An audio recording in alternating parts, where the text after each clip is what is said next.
स्वागत है आपका इस बुलेटिन में 10 का दम। आप देख रहे हैं, मैं हूं आपके साथ मेनका चौधरी और विस्तार से खबरों की तरफ बढ़ते हैं। और पहली बड़ी खबर एटा से, जहां पर चलती कार में आग लग गई है और कार आग का गोला बन गई। कार सवारों ने किसी तरीके से गाड़ी से कूदकर अपनी जान बचाई। कार में पति पत्नी और 2 बच्चे मौजूद थे। सभी गंभीर रूप से झुलस गए हैं, अस्पताल में भर्ती कराया गया है। इन सभी को थाना मारहरा का ये मामला है, जहां पर कार सड़क पर थी और चलती कार में आग लग गई। किसी तरीके से कार में सवार सभी लोग बाहर तो निकल गए, लेकिन झुलस भी गए हैं। सभी को हॉस्पिटल ले जाया गया है। तो एटा में चलती कार किस तरीके से आग के गोले में तब्दील हो गई, वो तस्वीरें आप देख सकते हैं। डराने वाला, सहमा देने वाला ये हादसा हुआ है। यहाँ पर कार में आग लगती है और बढ़ती चली जाती है। किसी तरीके से कार सवार बाहर निकलते हैं, जिसमें पति पत्नी और 2 बच्चे शामिल हैं, लेकिन इस दौरान वो झुलस भी जाते हैं। सभी को हॉस्पिटल ले जाया गया है। पति पत्नी ने जलती कार से छलांग लगाई, फिर दोनों बच्चों को बाहर निकाला और इस तरीके से जान वो बचाने में उन्हें कामयाबी मिली, लेकिन फिलहाल उनकी हालत गंभीर है। सभी को हॉस्पिटल ले जाया गया है।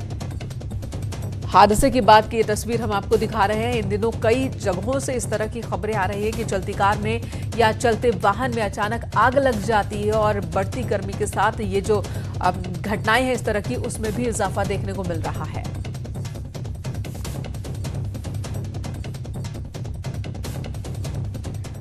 इधर गौतम बुद्ध नगर में आज सूरजपुर पुलिस की बदमाशों के साथ मुठभेड़ हुई और इस मुठभेड़ में एक बदमाश को गोली लगी है। वहीं बदमाश के 2 साथी अंधेरे का फायदा उठाकर भागने में कामयाब रहे। ये बदमाश कुछ दिन पहले ही पैरोल पर छूटा था। मोबाइल लूट कर ये भाग रहे थे और तभी पुलिस के हत्थे चढ़ गए।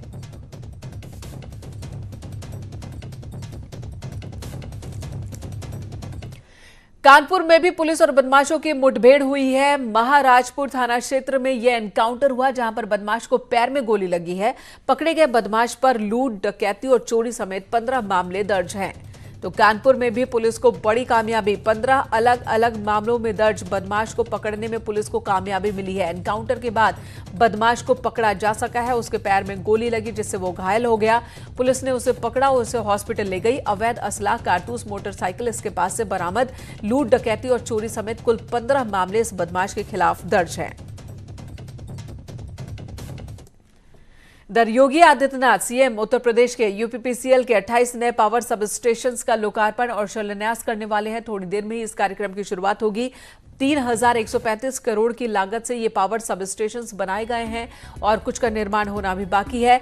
ऊर्जा मंत्री श्रीकांत शर्मा, राज्य मंत्री रमाशंकर पटेल इस कार्यक्रम में मौजूद रहेंगे।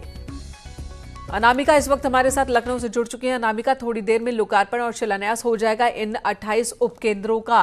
कितनी राहत प्रदेश को मिलेगी इन उपकेंद्रों के काम शुरू कर देने से?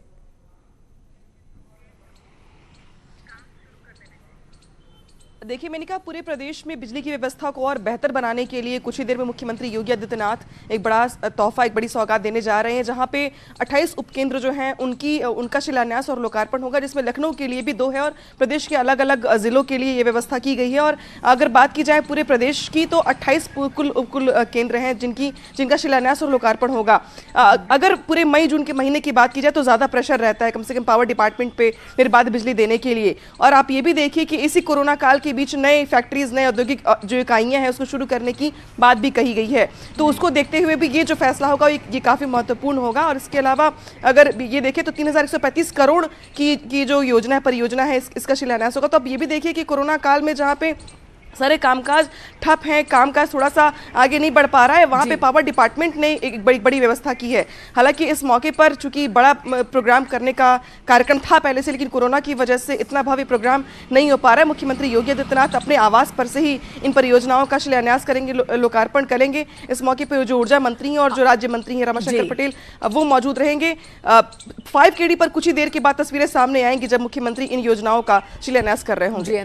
धन्यवाद इस वक्त पूरी बातचीत के लिए। आप जहां मौजूद हैं, आप इस प्रोग्राम पर नजर बनाए रखें, आपके पास लौटेंगे। लेकिन फिलहाल खबर भारत और चीन के सैन्य अधिकारियों के बीच लेफ्टिनेंट जनरल स्तर की बैठक की कर लेते हैं बात, जो थोड़ी देर में ये बैठक शुरू हो जाएगी। माना जा रहा है कि ये दोनों ही देशों के बीच आगे के जो रिश्ते किस तरह के रहेंगे, आज की मीटिंग में ये भी कुछ निकलने वाला है।